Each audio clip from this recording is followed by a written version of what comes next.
Barrister রুমিন ফারহানা, আপনারও কি তাই মনে হয় কিনা? আর পাশাপাশি একটু যদি জানতে চাই যে ভারত সরকার ইলেক্টেড গভর্নমেন্টের সাথে কাজ করতে চায়, এটা স্পেসিফিক কারণ কি মনে হয় আপনার?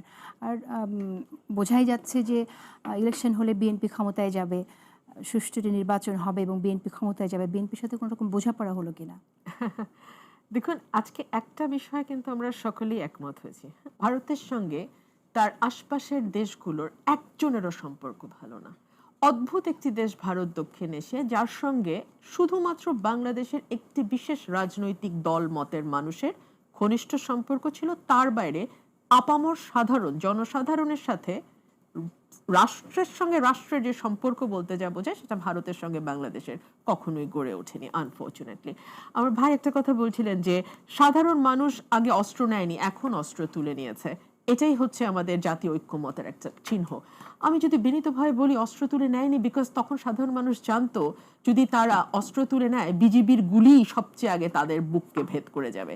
বিকজ যেই সরকারটি সেই সময়ে এই রাষ্ট্রীয় বাহিনীগুলোর নিয়ন্ত্রণে ছিল, সেই সরকারটি একেবারেই ভারতের তাবেদার হিসেবে কাজ করেছে এবং তারা তাদের কথায়, তাদের বলায়, তাদের আচরণে, তাদের নীতি নির্ধারণে তার স্পষ্ট ছাপ রেখে গেছে। শূন্য রেখার ওপরে কোনো দেশ কোনো স্থাপনা তৈরি করতে পারে না। ৭৫ সালে ভারত বাংলাদেশ বর্ডার নিয়ে একটা এগ্রিমেন্টও হয়েছিল।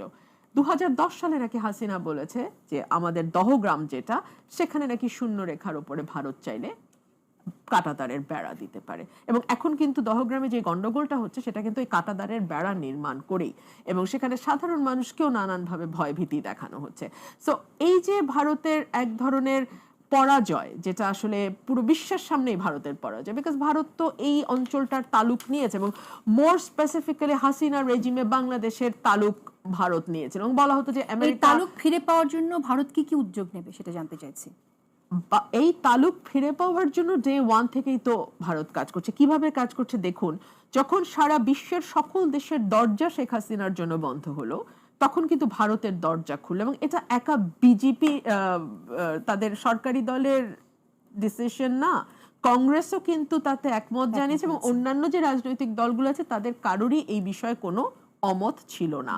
সুতরাং এটা যদি আমরা একেবারে বিজেপির নিজস্ব দলীয় সিদ্ধান্ত বা পছন্দের কারণে বা ভারত সরকারের সিদ্ধান্ত না, বিষয়টি তা না।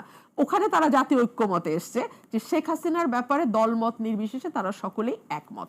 দুই হচ্ছে, এই যে বারবার বলা হচ্ছে মাইনরিটি রিপ্রেশন কেন করছে, তো ভারতের কি লাভ? বিকজ এই যে ভুয়া তথ্য, মিস ইনফরমেশন, ডিসইনফরমেশন তো বের হয়েই যাচ্ছে, বিবিসি বলছে, আল জাজিরা বলছে।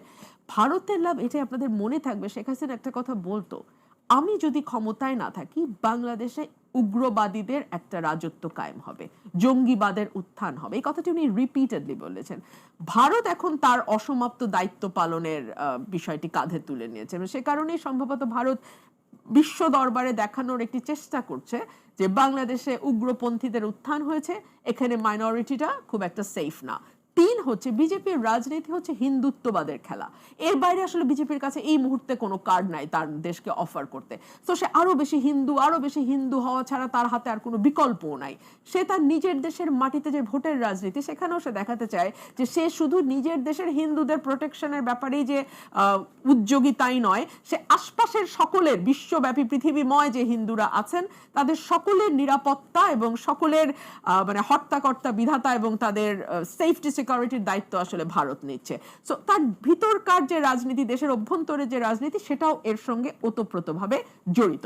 এখন আপনার প্রশ্নে আসি, কোন বিশেষ রাজনৈতিক দলের বিষয় নয়। ভারতের 5ই আগস্টের পরে আরেকটি আমি বলবো যে শুভ বুদ্ধি বলেন বা এক ধরনের বিচার বিশ্লেষণের মধ্যে দিয়ে ভারত গেছে, আয়নায় মুখ দেখেছে, এবং সেখানে একটা কথা কিন্তু ভারতের টকশো গুলাতে আমি প্রায় শুনেছি যে আমরা আসলে সকল ডিম, ভারত আসলে সকল ডিম এক ঝুড়িতে রেখেছে।